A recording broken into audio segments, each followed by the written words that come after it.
এই মাটিতে যেখানে শহীদ ওয়াসিম শহীদ হয়েছিলেন, জুলাই গণঅভ্যুত্থানে শহীদ শান্ত, শহীদ ফারুক সহ অসংখ্য শহীদ এবং আহতরা এই চট্টগ্রামে বুক চিতিয়ে লড়াই করেছিলেন। ঢাকার পরে দ্বিতীয় দুর্গ হিসেবে চট্টগ্রাম নিজেদেরকে ঘোষণা করেছিল। চট্টগ্রাম ফ্যাসিস্টদেরকে তাড়িয়েছে, নতুন করে কাউকে ফ্যাসিস্ট হতেও চট্টগ্রাম প্রতিরোধ তৈরি করবে।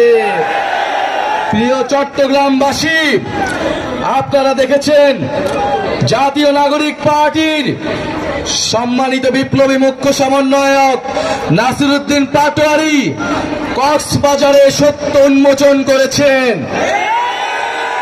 সেই সত্য উন্মোচন করার জন্য বিভিন্ন জায়গায় আমাদেরকে বাধা দেওয়া হচ্ছে।